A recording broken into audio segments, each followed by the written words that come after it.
শিক্ষক আন্দোলনের রাজ্যে তপ্ত বাংলা, দিকে দিকে চলছে প্রতিবাদ কর্মসূচি। এর মাঝে ডিআই অফিসের চাকরিহারা শিক্ষকদের উপর কলকাতা পুলিশের এসআই এর লাথি মারার ঘটনা এবং আচার্য সদনের সামনে অবস্থানরত শিক্ষক ও অশিক্ষক কর্মীদের শুভঙ্কর সরকারকে জল দিতে না দেওয়ার ঘটনায় কংগ্রেসের তরফে জেলায় জেলায় চলছে থানা ঘেরাও কর্মসূচি। সেই মতো রবিবাসরীয় সকালে আমহা স্ট্রিট থানার সামনে বিক্ষোভ কর্মসূচি প্রদেশ কংগ্রেসের। পশ্চিমবঙ্গ প্রদেশ কংগ্রেস সভাপতি শুভঙ্কর সরকারের নেতৃত্বে কলকাতা সহ জেলায় জেলায় চলছে থানা ঘেরাও কর্মসূচি। প্রদেশ কংগ্রেস সভাপতি শুভঙ্কর সরকারের নেতৃত্বে এই প্রতিবাদ কর্মসূচি চালানো হয়। কসবা কাণ্ডে অভিযুক্ত এসআই রিটন দাসকে ক্লোজ করার দাবি তোলেন তিনি।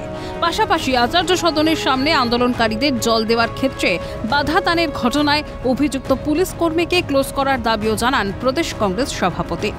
আপনারা জানেন যে 26,000 যে আমাদের পশ্চিমবাংলার ভাই বোনেদের চাকরি চলে গেছে, সেই চাকরিহারারা তারা ডিআই অফিসে গেছিলেন কসবার।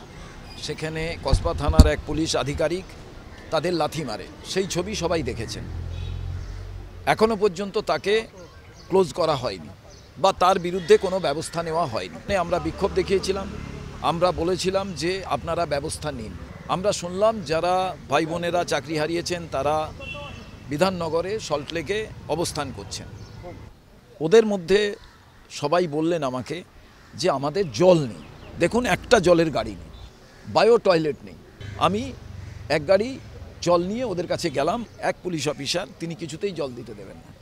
তার কাছে আমরা আবেদন করি যে আপনি নিজেই জলটা দিন, আমরা কোনো কিছু করছি না, না জল দেওয়া যাবে না, কারণ জল দিলে এরা বসে থাকবে। পাশাপাশি প্রতি এলাকায় শান্তিরক্ষী কমিটি গঠনের দাবিতে কংগ্রেসের তরফে বিক্ষোভ কর্মসূচি পালন করা হয়। তো আজকে আমরা এই দুই পুলিশ অফিসারকে যাতে ক্লোজ করা হয় সেটা দাবি। এর সঙ্গে সঙ্গে আমাদের আরেকটা দাবি, সেটা হচ্ছে প্রত্যেকটি থানার যতটা জুরিসডিকশন, সেই জুরিসডিকশনের মধ্যে যতগুলো রাজনৈতিক দল আছে তাদের প্রতিনিধিদের নিয়ে এবং বিশিষ্ট মানুষদের নিয়ে একটি পিস কমিটি, শান্তি কমিটি তৈরি করা হোক। থানা ঘেরাও কর্মসূচিতে অংশ নিয়ে মুখ্যমন্ত্রী মমতা বন্দ্যোপাধ্যায়কে কড়া ভাষায় আক্রমণ করেন কংগ্রেস নেতা সুমন রায় চৌধুরী। তার মতে, যখনই তার বিরুদ্ধে কেউ গর্জে ওঠেন তখনই আক্রমণাত্মক হয়ে ওঠেন মুখ্যমন্ত্রী। মমতা বন্দ্যোপাধ্যায় এক নায়কতন্ত্রে বিশ্বাসী।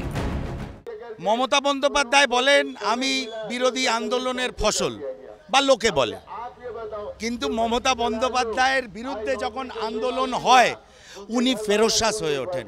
উনি কোনো আন্দোলন, অপোজিশন, বিরোধিতা এগুলো সহ্য করতে পারেন না। এটাই হচ্ছে ওনার দ্বিচারিতা। একজন দ্বিচারিতা করা প্রশাসক, একজন এক নায়িকা বাংলার গদিতে বসে আছে, আজকে শিক্ষকরাও কোমরে লাথি খাচ্ছে। তার বিরুদ্ধে শুভঙ্কর সরকারের নেতৃত্বে সারা বাংলা জুড়ে আজকে আন্দোলন হচ্ছে, থানা ঘেরাও হচ্ছে। বাংলার পুলিশ জল দিতে দিচ্ছে না। পরশু রাতে শুভঙ্কর সরকারের সঙ্গে আমরা গেছিলাম পানীয় জল দিতে, খাবার জলও দিতে দেয়নি। এইভাবে এই আন্দোলনকে দমন করার চেষ্টা করছে মমতা বন্দ্যোপাধ্যায়। এর বিরুদ্ধে আগামী দিনে এই লড়াই সারা বাংলায় শুভঙ্কর সরকারের নেতৃত্বে আগুনের মতন ছড়িয়ে পড়বে। বছর ঘুরলেই 26-এর বিধানসভা নির্বাচন।